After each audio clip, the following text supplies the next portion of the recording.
Si je ne sais pas qui je suis ni ce que je veux, il y a de grandes chances que je dise oui à tout. Et d'ailleurs, mon oui, il n'a pas grande valeur. Parce que si je ne sais pas dire non, mon oui, il n'a pas de valeur. Mais ça, c'est un autre sujet. Et il y a de grandes chances aussi pour que je me concentre principalement sur les besoins des autres. Parce que ça me permet de ne pas ressentir mon propre inconfort.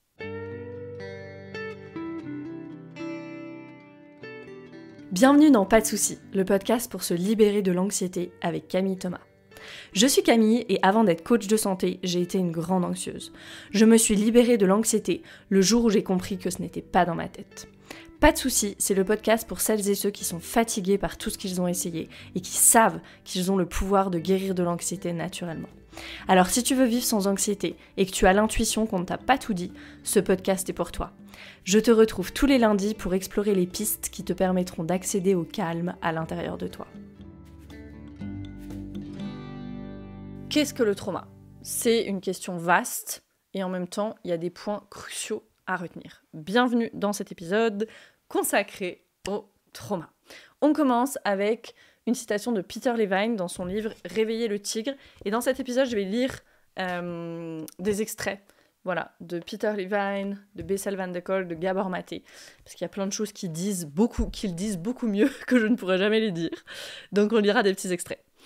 Donc Peter Levine nous dit « Un traumatisme survient lorsqu'un événement provoque sur l'organisme un impact qui ne se résout pas. » Dans ma ligne de travail, on classe le trauma en 3 catégories principales. Le trauma développemental précoce, donc ce qui nous est arrivé dans nos années de développement. Et je rappelle que c'est jusqu'à 26 ans, le cortex préfrontal, il n'est pas développé jusqu'à ce qu'on ait 26 ans. Donc voilà, il y a des choses parfois arrivées à l'adolescence ou même jeune adulte, on se dit « Oh, j'étais adulte », on était toujours en développement. Donc ça, c'est le trauma développemental. Et c'est vrai que dans cette catégorie, on a plutôt tendance à parler de ce qui nous est arrivé quand on était enfant. C'est pour ça qu'on l'appelle trauma développemental précoce. Le trauma de choc, tout ce qui nous est arrivé dans la vie qui a constitué un choc. Cette catégorie, je pense qu'elle est assez claire. Et le stress chronique. Parce que le stress chronique, il nous permet jamais de désactiver, en fait, l'énergie sympathique qui peut être là. Le stress chronique, il limite une menace constante. Et donc, faire le travail de régulation du système nerveux quand il y a stress chronique, c'est très difficile. Donc, il y a ces 3 catégories. Et le premier point sur le trauma, et s'il y a une seule chose à retenir, c'est celle-là, c'est que le trauma n'est pas dans l'événement, mais dans les conséquences de l'événement sur notre système nerveux, dans l'impact sur l'organisme, comme dit Peter Levine, et dans l'impact sur notre personne, en fait, de façon générale. Le traumatisme, c'est la réaction émotionnelle et psychologique à un événement qui nous a submergés. Et ce mot « submergé », c'est vraiment un mot clé quand on parle du trauma, parce que le trauma, c'est tout ce qui est trop. Et si tu comprends ça, si tu le comprends profondément, alors tu comprends que ce qui est un trauma pour toi ne l'est peut-être pas pour moi. Et vice-versa. Prenons un exemple, ici. Mettons que j'ai eu la chance d'avoir un attachement sécure, un attachement super solide, super bon. Alors que toi, t'as pas eu cette fondation d'attachement.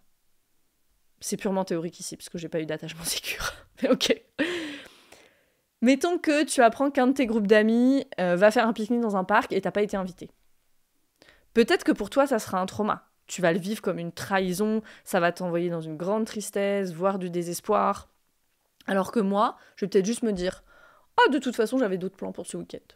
C'est ok. » Le sens que chacun de nous donnons à cet événement et les émotions qui y sont associées sont complètement différents et dépendent de l'état de notre système nerveux au moment de l'événement, de nos ressources aussi ce jour-là. Peut-être que toi, t'avais rien de prévu et du coup t'étais déjà un peu déprimé par ça, versus moi, j'étais prise par l'excitation de mes plans pour le week-end, donc j'étais plus détachée à ce moment précis.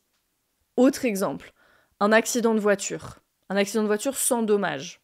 Okay, juste un petit choc, on s'est rentré dedans hyper lentement, par exemple.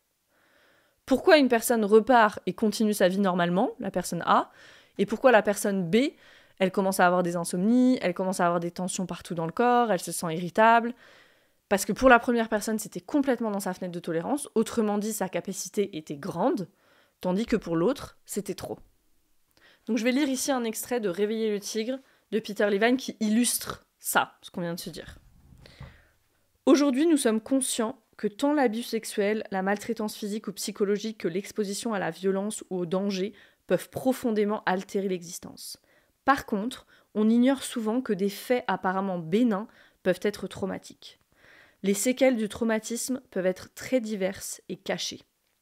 Au long de ma carrière, j'ai découvert un extraordinaire éventail de symptômes, problèmes comportementaux et psychosomatiques, manque d'énergie, etc., liés non seulement aux événements traumatiques mentionnés plus haut, mais aussi à des événements tout à fait ordinaires. Des faits communs peuvent produire des effets secondaires tout aussi invalidants que ceux vécus par d'anciens combattants ou des personnes ayant subi des maltraitances dans l'enfance. Les effets traumatiques n'apparaissent pas toujours immédiatement après ce qui les a causés et ils peuvent rester latents pendant des années, voire des décennies. Ensuite, à l'occasion d'un stress ou d'un autre incident, ils surgissent sans prévenir et sans lien apparent avec leur réelle origine. C'est ainsi qu'il arrive qu'un événement apparemment mineur donne lieu à un effondrement soudain, semblable à celui que causerait un événement catastrophique. Donc exactement les exemples que je viens de donner avec le fait de ne pas être invité à un pique-nique ou un accident de voiture vraiment bénin qui était pas dangereux. Une petite chose qui fait pencher la balance en fait de l'autre côté et il y a tout ce qui était coincé dans le système nerveux qui ressort à ce moment-là. Et ça, je le vois et je l'entends chez les personnes que j'accompagne encore et toujours. Tout allait bien jusqu'à cet événement-là. Tout allait bien jusqu'à ce que cette personne proche de moi décède. Tout allait bien jusqu'à cet accident de voiture. Tout allait bien jusqu'à ce voyage un petit peu lointain où j'ai dépassé ma capacité, etc., etc. Donc le trauma, c'est ce qui est trop pour nous. Trop vite, trop tôt, trop peu aussi, trop peu de disponibilité émotionnelle, trop peu de connexion. Et les conséquences peuvent être immédiates ou retardées dans le temps, comme nous l'explique Peter Levine. Ce que Peter Levine explique aussi, Peter Levine, c'est le fondateur de la Somatic Experiencing. Il explique que le traumatisme, c'est l'expérience de la peur face à l'impuissance. Donc c'est vraiment l'équation de base du trauma, c'est peur plus impuissance. S'il y a peur et impuissance, il y a traumatisme. Maintenant, la question que moi je me pose, c'est pourquoi est-ce qu'on va dans l'impuissance ? Dans un moment qui requiert qu'on agisse. Parce qu'on n'a pas les ressources. Parce qu'on n'a pas assez de soutien, parce qu'on n'a pas assez d'énergie au niveau physique, au niveau cellulaire. Tout nous submerge parce que l'énergie, elle est phagocytée par l'inflammation chronique, par le figement dans lequel on est depuis longtemps, par le manque de nutriments, etc. Donc c'est pour ça que faire le travail au niveau de la physiologie, optimiser à cet endroit-là, c'est essentiel aussi. Je referme la parenthèse. Parce qu'on n'a pas assez de temps pour réagir, etc. Il y a 1000 choses qui font qu'on peut aller dans l'impuissance à ce moment-là, parce que la situation nous dépasse. Donc pour savoir si quelque chose est un trauma, il faut s'intéresser aux conséquences, aux symptômes du trauma. Peter Levine, il a classé en 3 groupes les symptômes d'un système nerveux en état d'activation, donc un système nerveux qui n'a pas reçu le message que le danger était passé et qui met donc en place en fait toute une série de mécanismes adaptatifs qui finissent par s'organiser en symptômes. Donc il a classé en 3 groupes les symptômes qui apparaissent en premier lieu, après le trauma, les symptômes qui apparaissent ensuite et les symptômes qui tendent à apparaître à la fin. Ça serait un petit peu long pour moi de tout lire, donc je vais en lire quelques-uns de chaque groupe. Donc en général, ils apparaissent avant les autres. Les premiers symptômes qui se développent, hyperactivation, constriction, dissociation, y compris le déni, le sentiment d'impuissance, l'hypervigilance, des visions intrusives, des flashbacks, une sensibilité extrême à la lumière ou au son, l'hyperactivité, une émotivité excessive et des réactions de sursaut, donc quand on sursaute à la moindre chose, des cauchemars et terreurs nocturnes, une humeur instable et une capacité réduite à gérer le stress, un sommeil difficile. Donc ça, c'est pour la première phase. Okay. Ensuite, on a les symptômes qui peuvent s'exprimer dans la seconde phase. Alors, il dit peuvent s'exprimer dans la seconde phase autant que dans la troisième. Cette liste n'a pas de but diagnostique. Elle constitue un guide qui vous aidera à comprendre comment fonctionnent les symptômes traumatiques. Donc, ceux qui surviennent généralement dans la seconde phase, les attaques de panique, l'anxiété, la phobie, les phobies, la sensation d'avoir l'esprit vide, des réactions de sursaut excessives, on retrouve sensibilité extrême au son, à la lumière, hyperactivité, réaction émotionnelle excessive, cauchemar, terreur nocturne, comportement d'évitement, donc éviter certaines situations, attrait pour le danger, se mettre en danger exprès, pleurer beaucoup, une humeur instable à nouveau, activité sexuelle diminuée ou excessive, amnésie, manque de mémoire, incapacité à aimer ou à se connecter aux autres, peur de mourir, de devenir fou, d'avoir une durée de vie raccourcie, capacité réduite à gérer le stress, sommeil difficile aussi. Et puis, bon, finalement, je vous les lis tous, parce que c'est important. Et les symptômes qui se développent en dernier lieu forment le troisième groupe, ils ont souvent été précédés par d'autres, ces symptômes-là. Vous remarquerez que certains symptômes apparaissent dans les 3 séries. Il n'existe pas de règle pour déterminer quel symptôme l'organisme choisira et quand il le choisira. Okay ? Rappelez-vous qu'aucune de ces listes n'est complète. Donc l'idée, c'est que vous puissiez reconnaître, là en m'écoutant, est-ce qu'il y a des symptômes qui vous concernent. Et donc ça, c'est juste, entre guillemets, les symptômes d'un système nerveux qui est resté en activation. Ok, donc le troisième groupe, timidité excessive, réaction émotionnelle diminuée ou inexistante, incapacité à s'engager, fatigue chronique ou faible niveau d'énergie, problème du système immunitaire et problèmes endocriniens tels qu'un dysfonctionnement thyroïdien, maladies psychosomatiques, en particulier les maux de tête, les problèmes de nuque et de dos, l'asthme, les problèmes digestifs, le syndrome du côlon irritable et le syndrome prémenstruel grave, dépression, sentiment de danger imminent, sentiment de détachement, d'aliénation et d'isolation, diminution de l'élan vital, donc on n'a plus beaucoup d'énergie pour aller faire les choses, peur de mourir, de devenir fou, d'avoir une vie raccourcie, pleurer fréquemment, humeur instable, sexualité excessive ou diminuée, amnésie, manque de mémoire, sentiments et comportements d'impuissance, incapacité à aimer, à se connecter à autrui, sommeil difficile et capacité réduite à gérer le stress, et il ajoute ici à faire des plans. Voilà, donc plein de choses qui peuvent être le signe d'un système nerveux encore activé, qui, c'est pas qu'il pense, parce qu'il pense pas notre système nerveux, mais qui a absorbé que le danger est toujours là en fait. Maintenant, à quoi ressemble ce que j'ai appelé l'univers de la personne traumatisée ? Donc il y a plusieurs choses. Je vais commencer par parler de la peur, et je vais à nouveau lire un petit extrait, et puis je vais expliquer. Donc Peter Levine, dans Réveiller le tigre, il nous dit « Peu de symptômes sont aussi représentatifs du vécu traumatique que l'hypervigilance. Elle constitue une expression directe et immédiate de l'hyperactivation qui est la première réaction au danger. » Ok, donc là je saute quelques lignes. L'hypervigilance survient lorsque l'hyperactivation, qui est la réponse initiale à un danger, génère une réponse d'orientation anormale, excessive et compulsive. Cette réponse d'orientation peut devenir irrépressible et amener la personne traumatisée à chercher à tout prix une source de danger externe alors qu'elle est la conséquence d'une activation interne.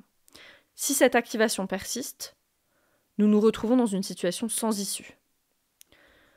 Nous continuons à chercher sans relâche une menace, où est-elle, et à tenter de l'identifier, qu'est-ce que c'est ? Car c'est ainsi que notre système nerveux programme la réponse d'orientation primaire lorsqu'il est activé. Le problème est que le plus souvent, il n'y a aucune menace. Donc qu'est-ce qu'il nous dit ? Qu'est-ce qu'il nous explique ici ? Ce que Peter Levine nous dit, c'est que on cherche à l'extérieur ce qui est à l'intérieur. Et donc c'est sans issue parce qu'on cherche au mauvais endroit, en fait. Quand on est comme ça dans l'hypervigilance, et l'hypervigilance, c'est quand il y a de la peur. Ça me fait penser à cette histoire, j'ai essayé de la retrouver, mais j'ai pas réussi, de la personne qui a perdu ses clés, c'est la nuit, elle a perdu ses clés, et elle va les chercher sous le lampadaire dans la rue, alors qu'elle les a perdues près de sa maison. Il y a une autre personne qui arrive et qui lui dit « Mais qu'est-ce que tu fais ? C'est pas là qu'il faut chercher ?» Et l'autre lui répond « Oui, mais c'est ici que je vois. » L'hypervigilance, c'est exactement ça. Parce que l'intérieur de nous, ça peut paraître bien sombre, inaccessible, surtout quand il y a de l'activation. On ne veut pas aller rencontrer souvent ce qu'il y a à l'intérieur parce qu'il y a de la peur. Donc on cherche à l'extérieur, là où il y a de la lumière. Et Peter Levine, il continue en expliquant que l'hypervigilance devient un moyen de gérer l'activation excessive. L'excès d'énergie, en canalisant toute cette énergie dans les muscles de la tête, de la nuque, des yeux. C'est ça qu'on utilise pour repérer une menace. Et le truc, c'est que quand il y a eu trauma, ça, on n'a pas pu le faire efficacement. Repérer la menace. Donc on n'a pas pu compléter cette réponse. Et ça peut être parce que on n'a pas vu la voiture arriver dans un accident, parce qu'on était enfant et on savait jamais ce qu'allait nous tomber dessus. Donc on ne pouvait pas repérer la menace, on ne pouvait pas s'orienter vers la menace. Peut-être parce qu'on a glissé et on n'avait pas vu la plaque de verglas. Okay, tout ça, dans toutes ces instances-là, tout ça, c'est des réponses d'orientation qui n'ont pas pu avoir lieu. On n'a pas pu s'orienter vers la menace dans ce moment-là et qui sont restés coincés dans notre système nerveux autonome. Et donc notre système nerveux autonome, il continue à essayer de s'orienter. Et avec le temps, l'hypervigilance, elle s'accentue, elle peut devenir obsessionnelle, compulsive. Et voilà pourquoi le temps ne guérit pas. Deuxième information, s'il y a une chose que tu retires de cet épisode, c'est ça. La première chose, c'est que le trauma n'est pas dans l'événement, c'est dans notre système nerveux. Et la deuxième chose, c'est que le temps ne guérit pas. Si tu ne fais pas le travail somatique de décharge, de désactivation, ça ne se fera pas tout seul. Donc dans l'univers de la personne traumatisée, il y a la peur et il y a aussi la difficulté à faire la différence entre ce qui est dangereux et ce qui ne l'est pas. Et c'est bien pour ça que cette personne, elle est tout le temps dans l'anxiété, dans la peur. Donc, cette incapacité, cette difficulté à faire la différence entre ce qui est dangereux et ce qui ne l'est pas, c'est ce que Bessel van der Kolk appelle une carte déchirée du monde. Dans son livre « The Body Keeps the Score », en français, c'est « Le corps n'oublie rien ». Il existe en français, mais je ne l'ai qu'en anglais, donc je vais paraphraser. Dans un des passages du livre, il parle particulièrement du trauma développemental et il pose ces questions. Comment est-ce qu'une personne apprend ce qui est sûr, donc ce qui est safe, et ce qui ne l'est pas? Ce qui est à l'intérieur et ce qui est dehors. Ce à quoi elle devrait résister et là où elle peut laisser entrer quelque chose. Comment est-ce qu'une personne apprend tout ça? Grâce à son environnement primaire. Et il donne cet exemple-là. Si les adultes autour de nous ne cessent de nous répéter que nous sommes adorables, qu'on peut faire tout ce qu'on veut dans la vie, enfin, pas qu'on peut faire tout ce qu'on veut, mais qu'on peut tout faire, qu'on a la capacité de tout faire, qu'on va y arriver, qu'on mérite le meilleur, etc. L'enfant, de son point de vue égocentrique, et ça n'a rien à voir avec l'égocentrisme, c'est juste que l'enfant, il est lui-même le centre de son monde, et c'est normal, l'enfant, il est convaincu de ça, qu'il est adorable, qu'il peut tout faire, qu'il mérite le meilleur. Si plus tard dans la vie, il entre en relation avec quelqu'un qui ne le traite pas bien, qui le traite mal, ce même enfant, il va être outragé. C'est pas ok, c'est pas familier, c'est pas comme ça que ça se passait à la maison. Mais l'enfant qui a grandi dans un environnement où la négligence et l'abus sont présents, être maltraité, c'est familier. Et c'est pour ça que cette personne, elle va peut-être avoir beaucoup de mal, et on le voit souvent, à sortir d'une relation qui est toxique, par exemple. Ces personnes qui ont connu beaucoup d'adversité dans l'enfance, elles ont une carte du monde déchirée, comme le dit Bessel van der Kolk. Une carte du monde qui n'est pas pertinente et qui peut être incomplète à certains endroits aussi. Les conséquences du trauma développemental précoce, elles sont présentes au niveau émotionnel et elles sont présentes au niveau physique aussi. L'ACE Study l'a montré. ACE, c'est ACE, ça veut dire Adverse Childhood Experiences. C'est la plus grande étude jamais réalisée sur les traumas dans l'enfance. Cette étude-là, elle a clairement démontré le lien entre l'adversité tôt dans la vie et les maladies plus tard dans la vie. Je parle en détail de l'ACE Study, si ça t'intéresse, dans l'épisode 57. C'est un épisode qui fait partie de la série sur la biologie du trauma. Une autre chose qui fait partie de l'univers de la personne traumatisée, c'est la difficulté à apprendre et à retenir des informations nouvelles. Je vais lire un petit extrait à nouveau de Peter Levine ici, et j'explique. L'hypervigilance est caractérisée par la perturbation de la réponse d'orientation. Ceci entraîne des conséquences sérieuses pour les personnes traumatisées. Elles auront des difficultés à fonctionner efficacement en toutes circonstances, pas seulement lorsqu'un comportement de défense est requis. La réponse d'orientation sert à identifier les nouvelles informations lorsqu'elles parviennent à la conscience. Si cette fonction est perturbée, tout fait nouveau amènera surcharge et confusion. Au lieu d'être assimilées et mises à disposition, les informations nouvelles s'accumulent. Elles ne sont ni organisées, ni utilisables. Des données importantes sont égarées, voire oubliées. L'esprit est incapable d'agencer les détails pour leur donner sens. Plutôt que de conserver l'information qui n'a pas trouvé de signification, l'esprit oublie. Au milieu de cette confusion, tout problème supplémentaire complique encore la situation et des circonstances tout à fait ordinaires peuvent se transformer en un cauchemar de frustration, de colère et d'anxiété. Encore une chose dont j'ai été plein de fois témoin chez les personnes que j'accompagne, beaucoup de personnes qui viennent à moi me disent je ne retiens rien. Je suis comme une passoire, ça rentre et ça ressort aussitôt. Voilà pourquoi. Parce que le système, il est tellement sollicité par cette réponse d'orientation qui est devenue compulsive et défensive qu'il n'a pas la capacité de recevoir ni d'intégrer quoi que ce soit de plus.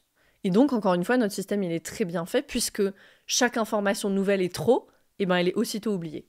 Et donc, c'est pour ça cet effet de passoire, là, on le comprend tout à fait. Ça rentre et ça ressort aussitôt. Et c'est exactement ce qui se passe.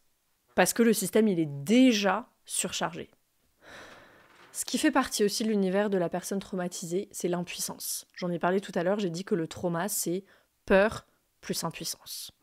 Donc à nouveau, on va voir ce que nous dit Peter Levine là-dessus. Il nous dit « Toutes les victimes de traumatisme ressentent un certain degré d'impuissance, de sorte qu'il leur est difficile de vivre pleinement des situations inédites. Ces personnes sont les victimes de leurs croyances et de l'image d'elles-mêmes. Leur réponse d'orientation ou de défense à une activation n'est pas physiologique. Elle passe directement de l'activation au figement et à l'impuissance, court-circuitant les autres émotions et réponses possibles. Elles deviennent des victimes qui attendent d'être victimisées encore et encore. N'ayant plus accès à leur réponse normale d'orientation, elles sont incapables de s'échapper lorsqu'elles sont menacées, alors même que la situation leur en offrirait la possibilité. Elles ne voient pas l'issue possible. L'activation est si étroitement liée à l'immobilisation que les deux ne peuvent être séparés. Chaque fois qu'elles sont activées, ces personnes se sentent immobilisées et impuissantes. Je passe un peu, et il nous dit « Ce scénario survient dans nos relations pathologiques, nous savons que nous devrions en sortir, mais nous y restons car notre peur et notre réaction de figement prennent le pas sur nos tendances naturelles et saines. » Donc cette impuissance liée à ce dont je parlais tout à l'heure aussi, l'incapacité ou la difficulté à faire la différence entre ce qui est dangereux pour nous ou pas, ça donne ce dont il parle, donc ces relations pathologiques dont on sait qu'on devrait sortir, et puis on n'en sort pas.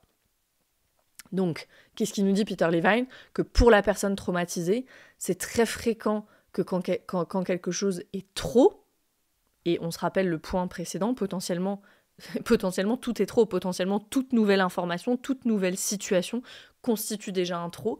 Quand quelque chose est trop, cette personne-là, elle va dans l'impuissance et elle ne voit pas de solution. Et ça t'est peut-être déjà arrivé. Il y a un ami ou une amie qui t'appelle désespéré quand t'as une situation et toi, tu vois déjà 3 solutions possibles et la personne, elle voit pas. Elle n'a pas accès. C'est ce qu'on appelle l'impuissance apprise. C'est un terme qu'a utilisé Martin Seligman dans son expérience avec les chiens. C'est pas une super cool expérience, mais je vais en parler ici, parce que ça illustre très bien l'impuissance apprise. Martin Seligman, il a mené une série d'expériences dans les années 60, où des chiens étaient placés dans une chambre où ils recevaient des chocs électriques dont ils ne pouvaient pas s'échapper. Okay. Un groupe de chiens ne pouvait pas s'échapper, ça c'était la première situation. Et la deuxième situation, donc un deuxième groupe de chiens, eux, ils pouvaient échapper au choc en appuyant sur un panneau avec leur nez. Donc on a 2 groupes. Un groupe qui ne peut pas s'échapper et un groupe qui peut s'échapper. Ça, c'est la première phase de l'expérience. Et dans la deuxième phase, on met les chiens dans une boîte qui est divisée par une barrière au milieu et ils peuvent sauter la barrière et échapper au choc. Et ce qu'on voit, c'est qu'il n'y a que les chiens qui pouvaient s'échapper dans la première phase qui sautent la barrière. Les chiens qui ne pouvaient pas s'échapper dans la première phase n'essayent même pas. Même s'ils ont la possibilité de s'échapper en sautant juste la cloison, en sautant la barrière, ils essayent même pas. Pour eux, en fait, ça semble plus simple d'abandonner et d'accepter passivement les chocs. Ça, c'est l'impuissance apprise. Une autre chose qui fait partie de l'univers de la personne traumatisée, ça sera notre avant-dernier point, c'est un sens du soi perturbé. Dans Le corps n'oublie rien, Bessel van de Kolk rapporte une étude qui a été faite par le docteur Ruth Lanus, qui s'est posé une question. Elle s'est posé la question, qu'est-ce qui se passe dans le cerveau de personnes qui ont survécu au trauma quand ils ne pensent pas au passé, quand ils ne pensent pas à leur trauma ? Parce que jusque-là, on s'était intéressé à ce qui se passe quand la personne revit les événements. Pour comprendre les résultats de cette étude, il faut comprendre un peu le cerveau. Dans le cerveau, il y a des parties qui communiquent entre elles, des parties du cerveau, et qui contribuent à notre sens du soi, à la conscience de qui on est. Il y a le cortex singulaire postérieur qui est très connecté au cortex préfrontal médian. Je rapporte les éléments du livre ici. On a le cortex singulaire antérieur, lui, il coordonne les émotions et les pensées. On a l'insula, qui est lié au système limbique. Donc le système limbique, c'est toute la région liée aux émotions, qui relaie les messages des viscères, donc du corps, au centre émotionnel. Et on a les lobes pariétaux qui intègrent les informations sensorielles. Toutes ces parties du cerveau, elles contribuent à ce que j'ai conscience de qui je suis. Moi, avec mon corps, mes viscères, mes sensations, mes émotions, tout ce qui fait qui je suis, moment après moment. Donc le docteur Ruth Lanius, elle a comparé un groupe de personnes, qui du coup était le groupe contrôle, et un groupe de personnes qui souffraient de syndrome de stress post-traumatique, donc PTSD. Ce qu'elle a fait, c'est que donc on a scanné leur cerveau et elle a demandé à ces personnes de, au maximum, ne penser à rien, de vider leur tête. Ok. Et ce qu'elle a vu, c'est une énorme différence. Dans le livre, il y a vraiment écrit la différence entre les deux groupes était choquante. Chez les personnes qui souffrent de PTSD, de syndrome de stress post-traumatique, aucune de ces régions du cerveau que j'ai citées juste avant n'était active. La seule région active, c'était la région du cerveau qui est responsable de l'orientation basique. C'est tout. Donc en fait, ces personnes, en réponse au trauma et à cette peur, cette crainte qui reste après les événements aussi, elles avaient appris, et quand on dit appris, c'est même pas de façon consciente en fait, mais elles avaient appris à éteindre en gros, à désactiver les régions du cerveau responsables de transmettre les sensations viscérales et les sensations qui accompagnent et qui définissent aussi la terreur. Toutes les sensations, en fait. Elles ont éteint toutes les sensations. Sauf que dans la vie de tous les jours, ces parties du cerveau, elles sont responsables d'enregistrer toutes nos sensations, toutes nos émotions, qui forment la base de la conscience de nous-mêmes, du sentiment de qui on est. Donc en faisant ça, elles se sont aussi coupées de cette conscience de qui elles sont. Et donc ici, je vais citer Bessel van de Kolk qui dit « Ce dont nous étions témoins était une adaptation tragique.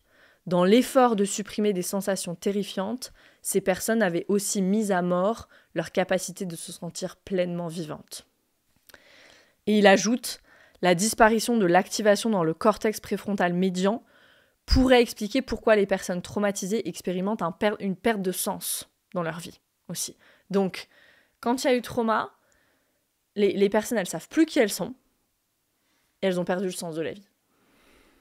Programme réjouissant. Et ça résonne beaucoup avec mon expérience. Avec mon expérience personnelle, ici.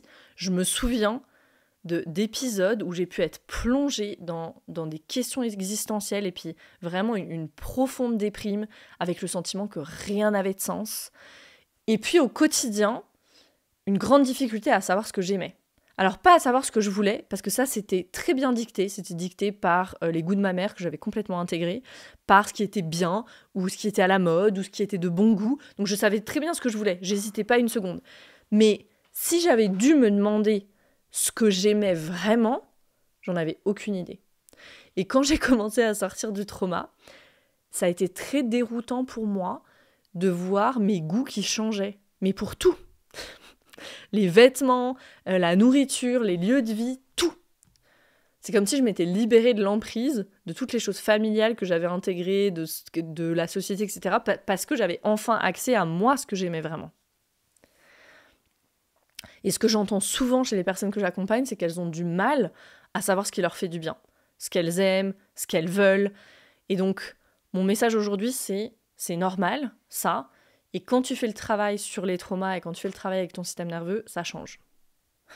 Et mon dernier point pour cet épisode, ça sera la méconnaissance de ses propres limites et la suppression de la colère jusqu'à la maladie. Ici, je vais lire un extrait de Gabor Maté, Quand le corps dit non. Dans cet extrait, Gabor Maté explique pourquoi la colère, elle est fonctionnelle. Elle est fonctionnelle dans la nature. Un animal coincé se retourne férocement pour affronter son assaillant. La manifestation de la colère peut lui sauver la vie, soit en intimidant le prédateur, soit en permettant à la proie de lui résister. La colère d'un animal peut aussi être déclenchée lorsqu'un individu de la même espèce, n'appartenant pas à son groupe familial, envahit son territoire. Si les deux animaux se mettaient immédiatement à se battre physiquement, il est probable que l'un ou l'autre serait blessé. Or, la nature a résolu le problème en donnant à chacun des moyens de manifester sa colère. Crocs sortis, mouvements et sons menaçants. Celui qui fait la démonstration la plus convaincante finit souvent par l'emporter, ce qui évite des blessures aux deux adversaires. Pour que la colère se manifeste de manière appropriée, l'organisme doit savoir reconnaître une véritable menace, donc distinguer clairement le soi du non-soi. Si je ne sais pas où se situent mes propres frontières, je ne peux pas déterminer quand un élément potentiellement dangereux devient menaçant. Pour faire correctement la distinction entre ce qui est familier et ce qui est étranger, ou entre ce qui est bénin et potentiellement dangereux, il faut savoir séparer le soi du non-soi. La colère représente à la fois la reconnaissance d'un élément étranger et dangereux et une réaction à celui-ci. Or, on a vu que le sens du soi, c'est pas une évidence chez les personnes traumatisées. Je reprends ici les questions de Bessel-van de Kolk. Comment est-ce qu'une personne apprend ce qui est sûr et ce qui ne l'est pas? Ce qui est à l'intérieur et ce qui est dehors. Ce à quoi elle devrait résister et là où elle peut laisser entrer quelque chose. On l'a appris dans notre environnement primaire et peut-être que c'était pas très pertinent. Et si c'était pas très pertinent, parce qu'on était dans un environnement où il y avait de l'abus, de la négligence, etc., ça va être très difficile de poser ses limites. Comment est-ce qu'on peut poser ses limites si les réponses à ces questions, elles sont pas claires? C'est impossible. Or, c'est à ça que sert la colère, à protéger mon territoire, mon espace vital, qui je suis, ce que je veux, où je vais dans la vie. L'enfant, il se met en colère parce qu'on lui laisse pas avoir ce qu'il veut. Le jouet, le bonbon, ou si on joue avec lui et qu'on le laisse pas passer. Observez ce qui se passe. Il va se mettre en colère et puis souvent il va se mettre à pleurer. Si je ne sais pas qui je suis ni ce que je veux, il y a de grandes chances que je dise oui à tout. Et d'ailleurs, mon oui, il n'a pas grande valeur. Parce que si je ne sais pas dire non, mon oui, il n'a pas de valeur. Mais ça, c'est un autre sujet. Et il y a de grandes chances aussi pour que je me concentre principalement sur les besoins des autres. Parce que ça me permet de ne pas ressentir mon propre inconfort. Donc on avait cette question. Comment fait une personne pour savoir ce qui est à l'intérieur et ce qui est dehors ? Gabor Maté, il fait le parallèle avec le système immunitaire, ici, dont la fonction est de distinguer le soi du non-soi. Et en termes médicaux, on appelle ça comme ça, le soi du non-soi. Le système immunitaire, il exerce cette fonction de reconnaissance et ensuite, grâce à sa mémoire, il peut reconnaître ce qui est bon pour l'organisme ou ce qui est toxique pour l'organisme. Et se mettre en branle accordingly, comme on dit, de façon en fonction de ça. Je te lis un extrait de Quand le corps dit non de Gabor Maté qui parle exactement de ça, du lien entre colère et système immunitaire. Lorsque nous devenons psychologiquement incapables de distinguer le soi du non-soi, cette perturbation s'étend nécessairement à notre physiologie. La colère refoulée conduira à une perturbation de l'immunité. On observe souvent chez les victimes de maladies chroniques une incapacité de traiter et d'exprimer efficacement les émotions et une tendance à combler les besoins des autres avant les leurs. Ces styles d'adaptation représentent un flou dans les frontières, une confusion psychologique entre le soi et le non-soi. Donc il n'y a plus de clarté entre qu'est-ce qu'est moi et qu'est-ce qu'est les autres. Or, la même confusion se reproduira à l'échelle des cellules, des tissus et des organes. Le système immunitaire devient trop confus pour distinguer le soi du non-soi ou trop affaibli pour se défendre contre le danger. Ordinairement, les cellules immunitaires qui réagissent contre une substance élaborée par l'organisme lui-même sont immédiatement détruites ou inactivées. Si les cellules immunitaires qui se retournent contre l'organisme ne sont pas détruites ou rendues inoffensives, elles attaquent les tissus de l'organisme qu'elles sont censées protéger, ce qui peut entraîner des réactions allergiques ou des maladies auto-immunes. Donc voilà la connexion que fait Gabor Maté entre la colère, et la colère ça sert à quoi? La colère elle nourrit nos limites, la colère elle dit non tu ne rentres pas dans mon territoire, la colère elle dit ça c'est moi et ça c'est toi, et c'est bien séparé, et donc le lien entre cette colère et le système immunitaire qui à l'intérieur de notre organisme fait exactement la même chose, qui dit ça appartient à l'organisme et c'est sain, c'est bon, ça vient de l'extérieur et ça doit être détruit. Voilà, donc voilà un back to basics sur le trauma jusqu'aux conséquences physiologiques qui ont été démontrées par l'ACE Study, donc Adverse Childhood Experience, cette étude d'ampleur immense effectuée sur plus de 17 000 personnes et qui a clairement montré le lien entre les traumatismes dans l'enfance et les maladies plus tard dans la vie. Aussi, Peter Levine nous dit « Trauma is a fact of life », donc le trauma est un fait de la vie. Le trauma, ce n'est pas une exception, c'est la norme, et c'est ce que nous a montré Lay Study, c'est que sur les 17 000 personnes, la plupart, voire toutes, avaient vécu de l'adversité dans l'enfance. Et ça, c'est important, parce qu'on peut s'énerver ou se lamenter de ce qui nous est arrivé, ou on peut commencer ce travail avec la conscience que oui, le trauma nous a fragilisés, et que oui, il y a eu du trauma dans ma vie. C'est la guérison qui rend plus fort. C'est pas le trauma. Et ça, c'est le 3e point important que tu dois retenir. Le premier étant, le trauma n'est pas dans l'événement, il est dans le système nerveux. Le 2e étant, le travail va pas se faire tout seul. Le travail somatique va pas se faire tout seul. Et le 3e étant, c'est la guérison qui nous rend plus fort. Et c'est pas le trauma. Tant que tu ne commences pas ce travail, tu seras pas plus fort. Les blessures ne nous rendent pas plus forts, elles affaiblissent l'organisme, c'est physiologique. Depuis quand une blessure rend plus fort ? C'est leur guérison, oui. Ça, ok.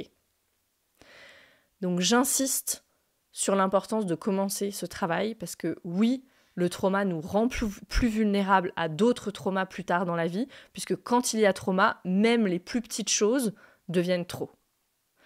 C'est pour ça que ce travail au niveau du système nerveux avec la prise en compte du corps change la vie. En conclusion, je vais citer Bessel van de Kolk qui dit « La plupart des instigateurs du changement social ont une connaissance intime du trauma. Oprah Winfrey vient en tête, Maya Angelou, Nelson Mandela, Elie Wiesel. Moi, je pense aussi à Harriet Tubman, Gabor Maté.